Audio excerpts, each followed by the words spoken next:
Hey, welcome back to Common Knowledge. Yesterday, if you didn't see that video, you should go back and check that video from yesterday. But yesterday, we looked at my top 9 Pauper cards of all time, the ones that give me the feel. They aren't necessarily the best Pauper cards available in the format, but they are 9 of my favorite cards. They are 9 cards that represent me, and it all kind of came about because Japanese MTG Twitter or Blue Sky was talking about this. Somebody made this GitHub page where you can fill in these 9 Magic cards that made you. You know, what are the most representative Magic cards of you as a person?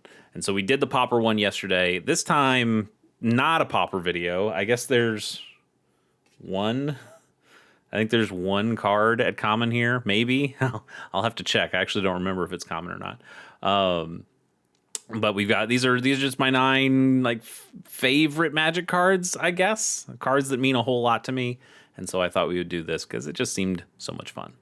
So we'll start off. This is not a completely ranked list. It's not a ranked list at all. These are 9 cards. Please do not put a gun to my head and ask me to choose one over the other. That would be very difficult. It was very difficult to get it down to 9, but we will start with Samurai of the Pale Curtain from Champions of Kamigawa. Samurai of the Pale Curtain is double white for a 2/2 Fox Samurai with Bushido 1. So whenever this creature blocks or becomes blocked, it gets +1/+1 until end of turn. And if a permanent would be put into a graveyard, you exile it instead. This is almost exclusively for the art. It really is. This was such influential art to me when I first saw this. It was the art that they used on. Let me see if I can pull this up. It's the Champions of Kamigawa tournament pack. Yeah. Images. There you go. So it's the image they used for the tournament pack, and I would see this image all the time, and I just thought it was really cool. I thought this Fox Samurai was just one of the coolest things I'd ever seen. And it took me a while to get a copy of it because I couldn't. I was opening Kamigawa packs as often as my parents would let me buy them, but I just couldn't seem to get this uncommon card. And I don't know where. It's really sad. I don't know where my Sensei's Divining Tops are anymore. I lost them or traded them away a very long time ago, and I know I had one because I remember playing it in a deck that also had Ghostly Prison. I was just a real asshole at school playing against my friends. But I have no idea where those Sensei Divining Tops are. But I do now own a bunch of copies of Samurai the Pale Curtain, and it makes me so happy. I got this design made into a playmat as well. So it's a card that's really mattered to me.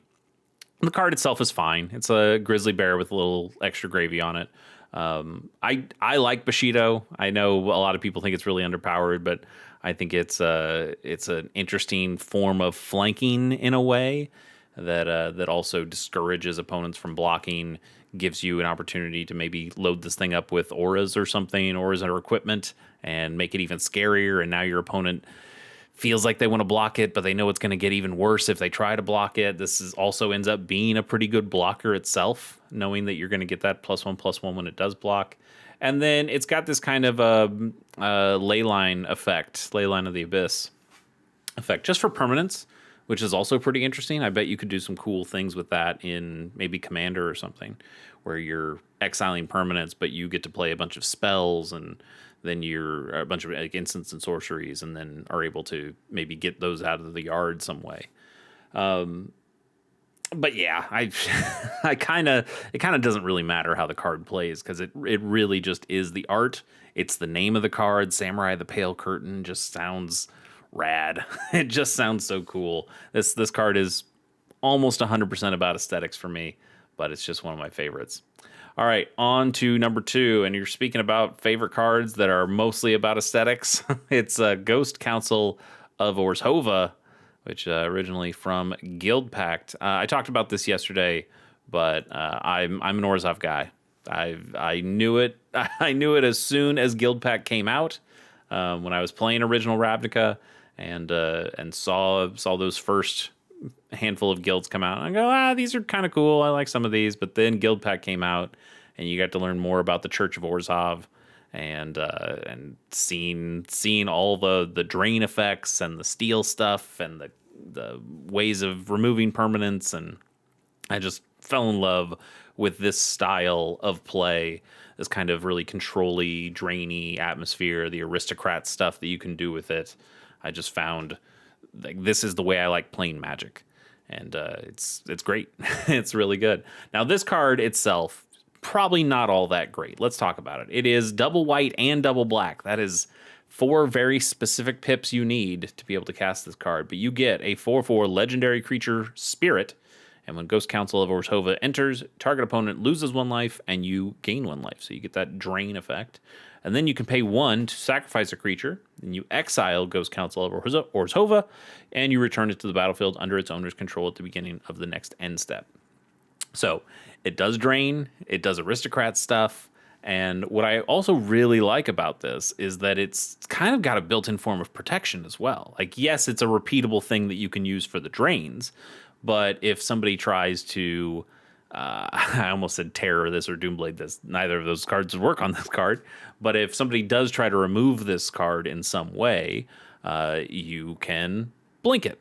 It just has a way of blinking itself, and I think that's really cool. Something, you could use it as a blocker against a really big creature that an opponent has. You block, and then before damage is assigned, you pay the 1, you sacrifice it, or you sacrifice a little creature, and you blink this guy, and you can even do 2 blocks with that. Like the little guy that you know you're going to sacrifice and this guy, you block 2 of the opponent's biggest things, and then you sacrifice the little guy, you blink this guy, you get a drain, they don't get any damage through. That's cool. That's just cool Magic to me. We've gotten better cards at this point. They even made kind of a strictly better version of this one, and it's Obzedat Ghost Council, which very similar. It's 1 double white and double black, and now it's a 5/5, but now it drains 2. And also at the beginning of your end step, you just blink this guy. So he's not strictly better because you don't get to use it as a sacrifice outlet, but this is good, and this is also good in a way. But it also looks like this, and these guys are fine. They just kind of look like dorks to me. But these guys, these guys look scary. These guys look like they're going to mess you up. As somebody who's watching like Evangelion around this time and seeing the council that's in that show, it reminds me a lot of that. Just this dark, shadowy, in the background, pulling all the levers. I just thought this card was so cool. I probably forced it into a lot of Orzhov decks in middle school, high school, just trying to find ways of playing this card. And I don't think he was particularly good. Also, I have him in a commander deck.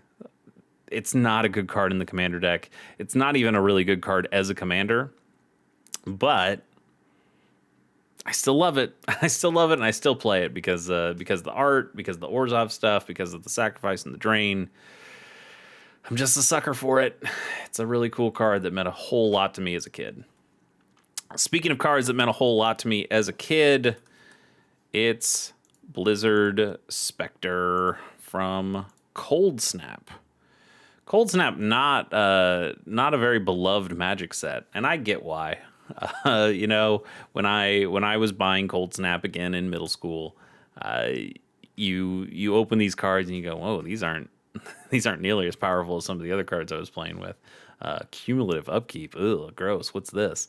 Because I hadn't played during Ice Age, and so these mechanics just seemed really bad at the time.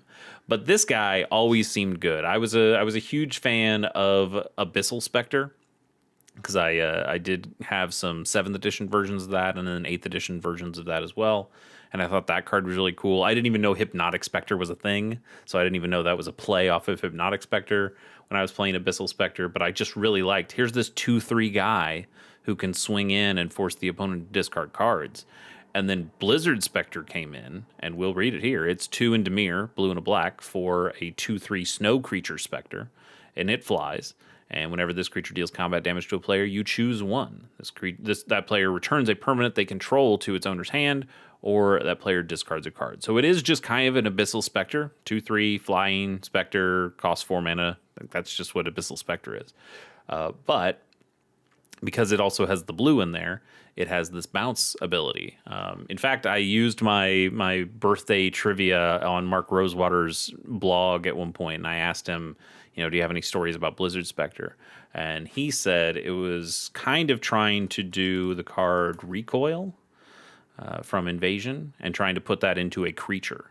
So it's not exactly what a Recoil is, because Recoil returns the permanent and forces them to discard a card, and this does, one or the other. And yet, I still love it. I love the art. I just love specters as this kind of Grim Reaper style. These guys work in the shadows, similar to kind of the Ghost Council of Orsova stuff. But this guy specifically, just I like making the opponent discard cards. I like that even when they didn't have any cards left to discard, that was always the thing with Abyssal Spectre, is I would get to a point where I'd use it enough that the opponent wouldn't have any cards. And then it just felt like, okay, well, now I'm just doing 2 damage. And I spent 4 mana for a guy with 2 power. That's not very good. But a Blizzard Spectre went, okay, hang on. Hang on. This is cool. This is really cool. Because now it always works. Whether I'm bouncing, whether I'm just making them discard a card or forcing them to bounce something. And it could potentially, if I've cleared their board, if I've done my duty and I've used my counter spells and I've used my kill spells because I'm in Dimir, maybe they don't have any creatures on the board left. Now I'm making them bounce their lands, and now I'm slowing them down even more. That was, when you could make somebody bounce your land with this, or bounce their land, you felt like a god. You just felt like nothing could stop you. It's one of my favorite cards. I don't really have a commander deck to slip it into. The Dimir commander deck I have is all about artifacts, and this card just would not play well with any of those things. I have a mono black, mostly Spectres deck, and you can't play this guy in there because the blue mana pip. I need to try to see if I can rule 0 him and Blazing Spectre to get those into that deck. What's the plane shift one that's black and blue and green, I think? God, that card sucks because it makes you bounce your own stuff, which not amazing. Anyway, Blizzard Spectre, definitely one of my favorites. Just such a cool card. Not a particularly great card, but it's a cool card, and that mattered to me as a kid. All right, so we talked about the Samurai of the Pale Curtain that I had a mat made of. Well, I made a second mat, and I like this one even more.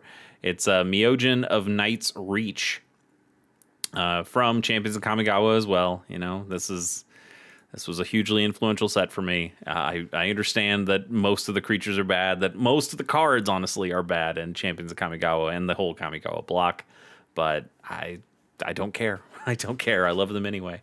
Myojin of Night's Reach, I always thought this was a really cool creature. 5 and triple black. Oof. For only a 5/2, and you go, whoa, that sounds terrible. But it's a 5/2 legendary creature spirit, and Myojin of Night's Reach enters with a divinity counter on it if you cast it from your hand. Myojin of Night's Reach has indestructible as long as it has a divinity counter on it, and you can remove a divinity counter from Myojin of Night's Reach to force each opponent to discard their hand. That's sick. That's sick. That's mean. I just talked about Blizzard Spectre and liking doing that. What if you could do it at instant speed and they discard their entire hand? And if you're playing Commander, you make them all discard their entire hand. That's rude. It's really rude. I have not actually gotten to do that in a game, and it makes me really sad. Not even back in middle school and high school when I had a copy of this card did I ever get to pull it off. But sometimes just having an indestructible 5/2 is enough, and that can end a game. And so it's a card I've always loved.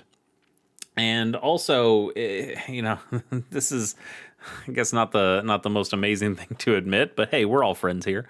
I read these are the first Magic the Gathering books that I read too. I read the trilogy for Kamigawa, and the Myojin of Night's Reach is, and this was only a few years ago, so I wasn't thinking about this back in middle school and high school when I also thought this card was cool. But when I read those books, and the Myojin of Night's Reach is a more prominent character in those books. The other Myojins, I think one of the other green Myojin, I think shows up, and I think they might even talk about the white Myojin, but the red and blue ones don't even get talked about. I think Kega, the Tide Star, is the only dragon spirit, the legendary dragon spirit that gets talked about at all. Oh no, sorry, Yosei. Yosei also gets talked about, but there's a ton of those characters. Like, oh, what's Azusa up to? Not in the book, just not in the book. and so it was cool for me to say like, oh well, this is a creature card that I really liked. This is a card that meant a lot to me, and also it's got this outsized portion of the book that's about it, because the Myojin works a lot with Toshiro Umezawa, who takes a big part of those books. I just like the card. I just like the card. I've put it into that same black Spectre commander deck that I've got. Not as a great card, but one that just comes down and does scare people when you have a 5/2 indestructible creature, and then knowing that at instant speed I can force everybody to discard their cards.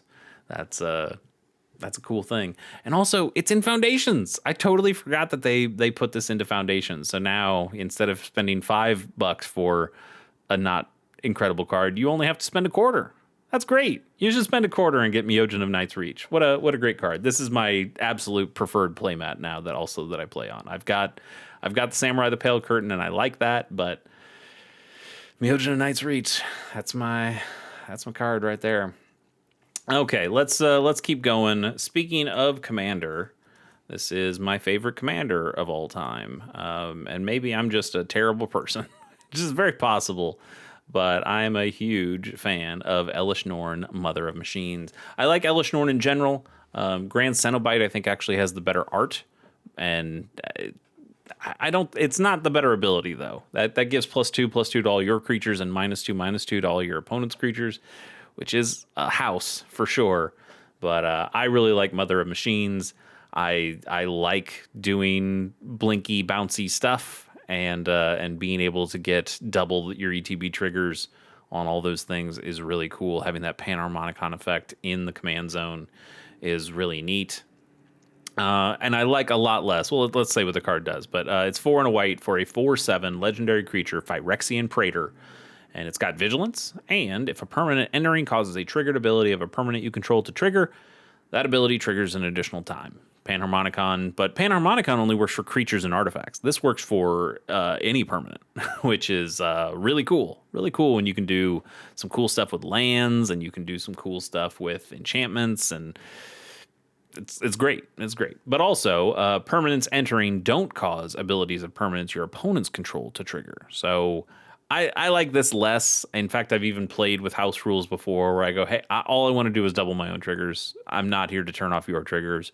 But I've learned that at some point, it's fine. Like this, it's going to be like she's a target of removal anyway, even if it was just the double triggers for me.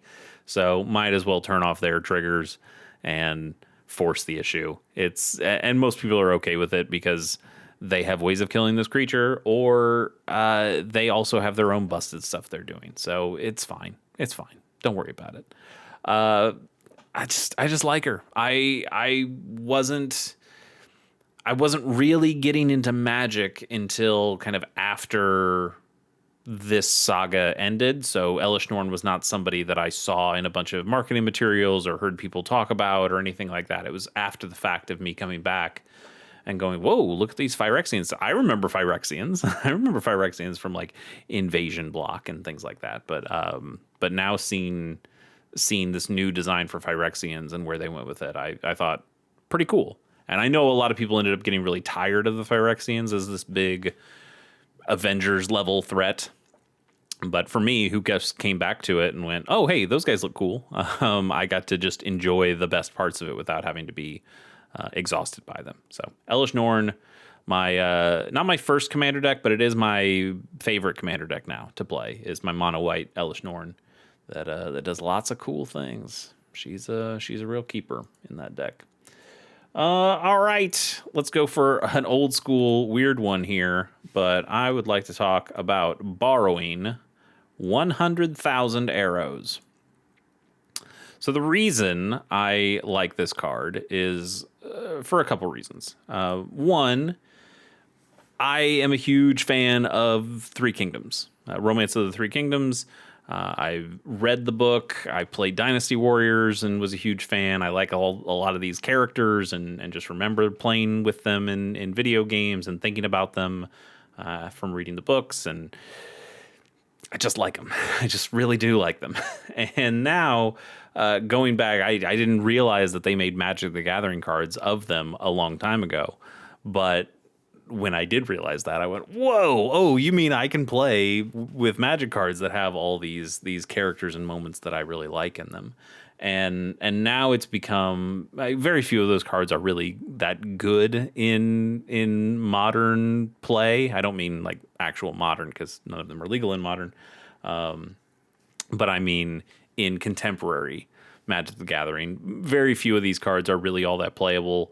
The Portal series does not have instants, so it only has sorceries. Some sorceries that can be played at instant speed, which have been eroded into instants, but it really only has sorceries.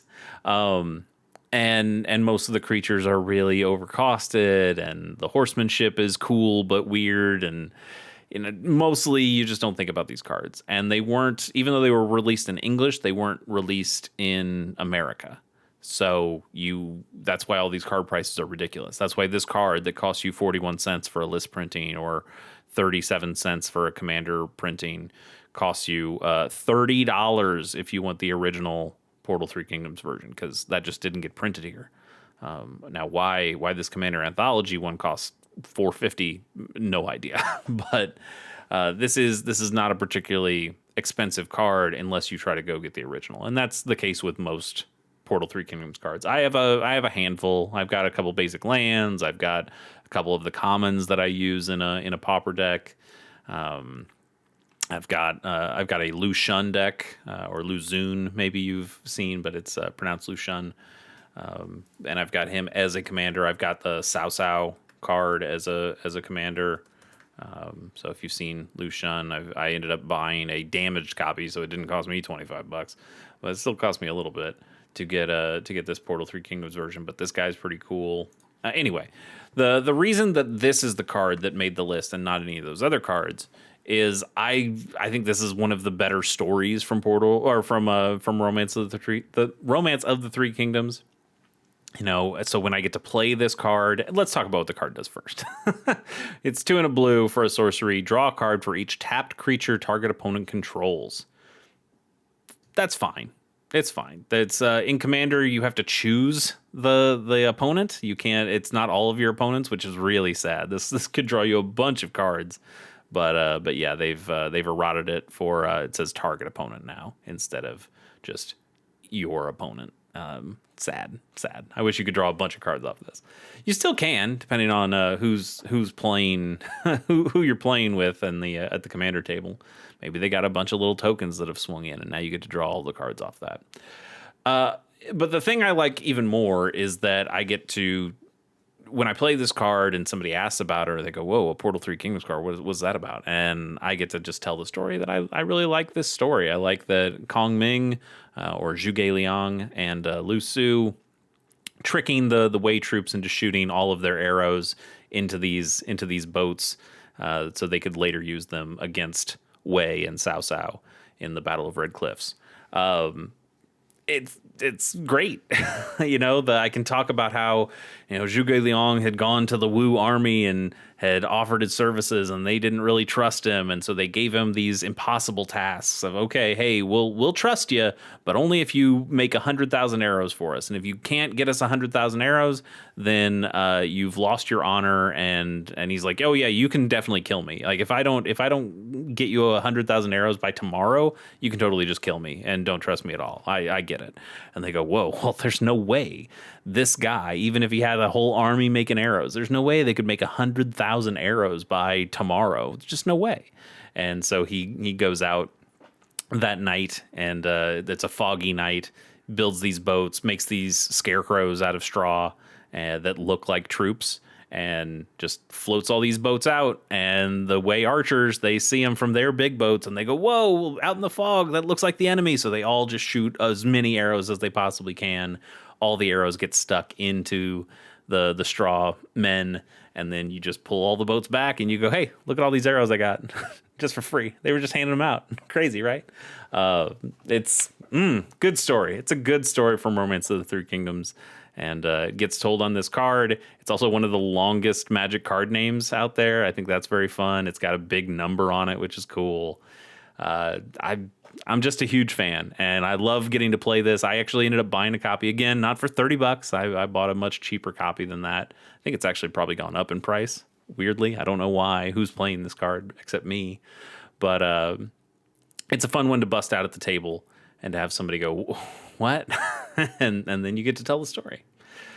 All right, 3 more cards to go. I should speed this up a little bit. Let's talk about a card that really got me into Magic the Gathering, and that is Darksteel Colossus. Not Blightsteel Colossus. That card's not nearly as fun.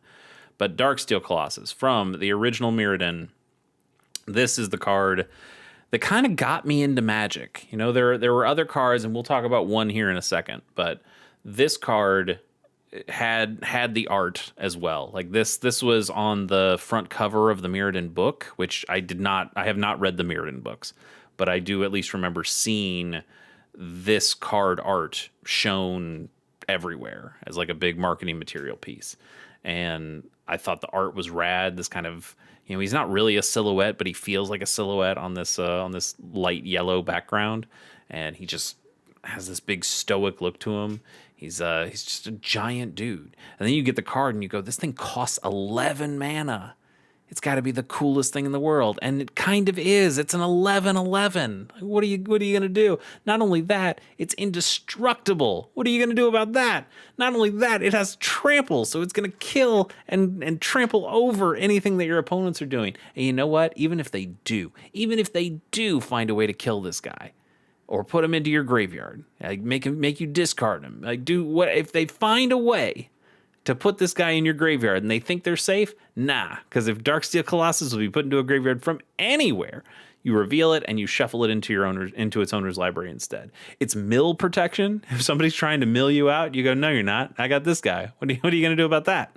I love him. An 11/11 artifact golem. He's also been eroded to be a golem. He just used to be an artifact creature, but now they've turned him into a golem, and I think that's great. One of my favorite creature types, and of course, this guy should absolutely be that creature type. Look at him.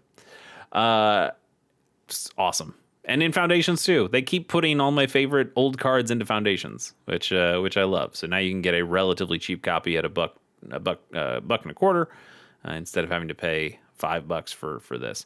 And they've made other versions, and yeah, whatever.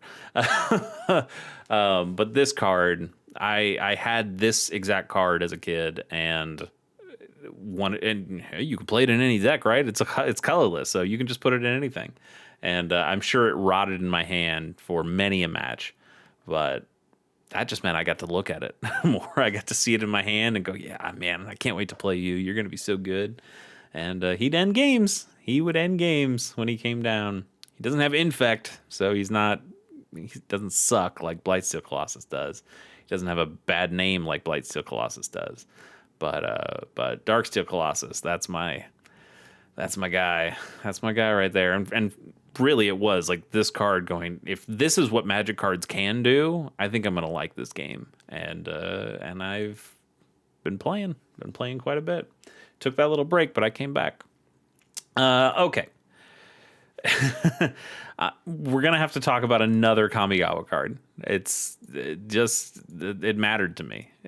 this this set was a huge deal to me. I know it's not everybody's cup of tea, but man, was it mine. Brothers Yamazaki. I specifically like the Pike version, but I also do like the Sword version. Sword version's pretty cool too. And hey, look, look at the backgrounds. These backgrounds line up. These backgrounds line up. You could put these two cards together and they kind of make a scene. Isn't that awesome? Yeah. This again was another card that made me go, "Oh, Magic cards can do that." It's really sad that these guys came out in a time when Commander was not a thing, because I think if these guys were made now, they would have partner, and you'd be able to have two of them in your command zone. And I've got a deck list that makes this work with like a rule 0. Hey, can I partner these two guys? And if they won't let me, then I can, I have another card that goes into the 99 that'll make it work. But I'm not really a big fan of red. This is the only red card that you'll see in this 9. Red is not my favorite Magic color by far. There's just not a whole lot of red cards that I'm a big fan of.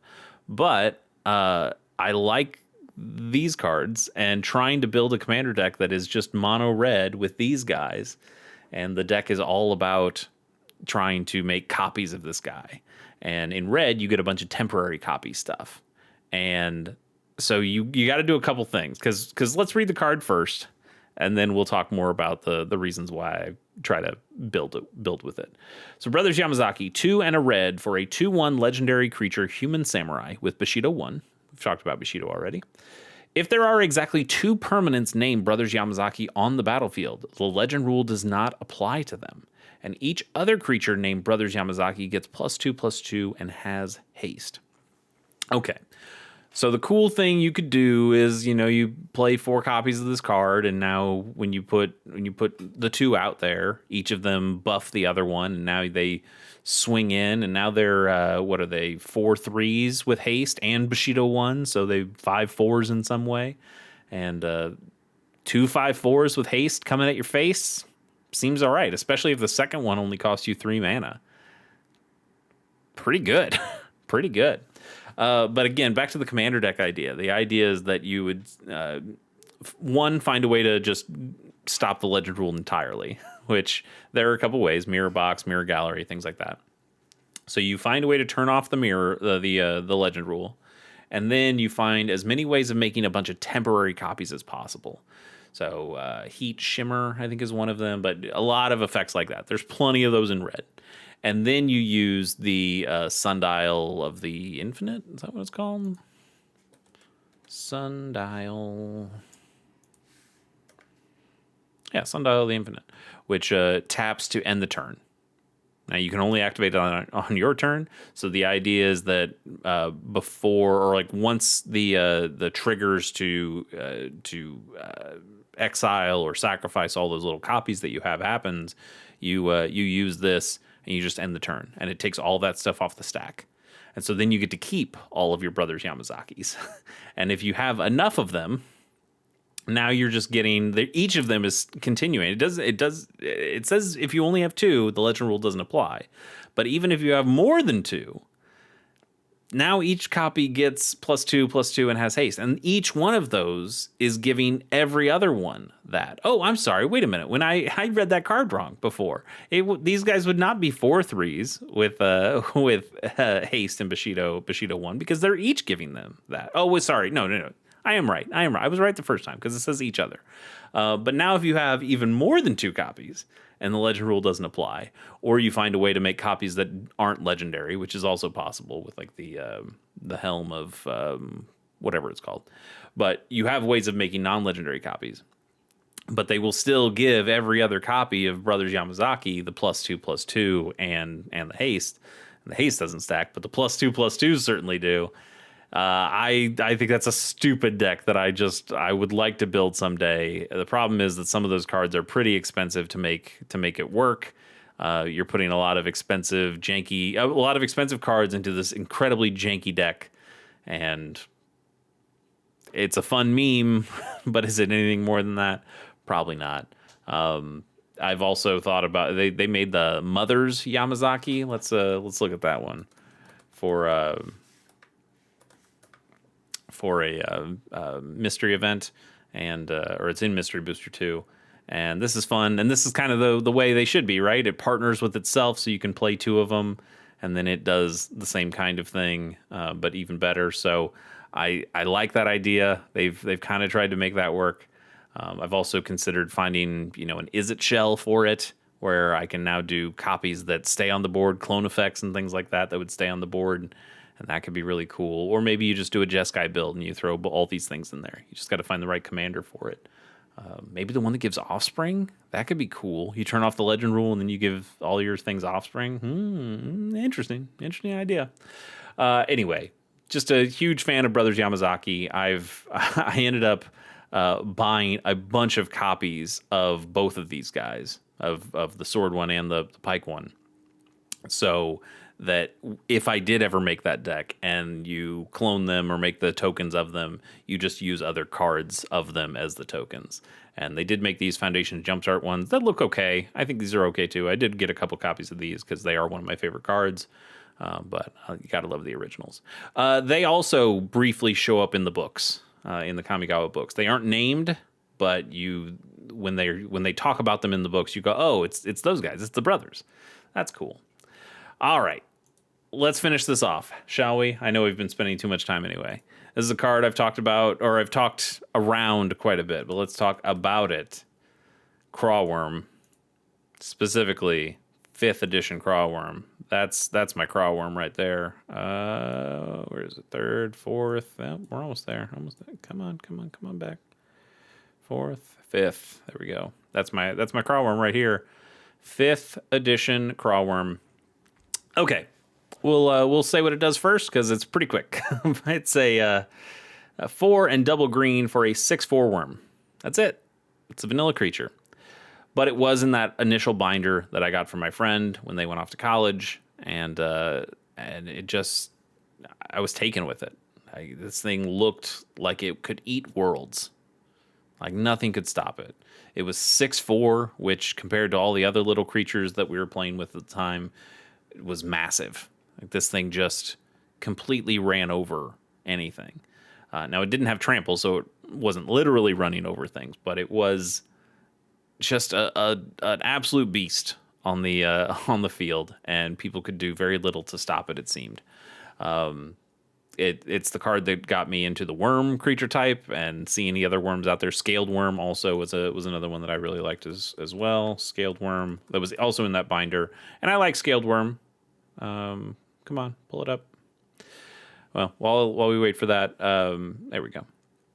So it was also in 5th edition, and it's cool too. Like, look at that guy; he looks neat.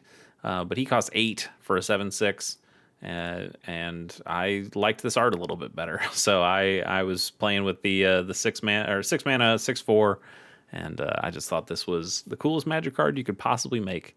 And it's the one that really made me go like, okay, let's, like, these cards that my friend gave me, because I was playing like Pokemon cards and things like that before, and when I got these cards, I was like, okay, yeah, sure, this game seems fine, and was trying to play it a little bit with some of my friends, and when I saw Crawworm in that binder, I went, oh, oh, hello, and then you go from there. You start as a Timmy, right?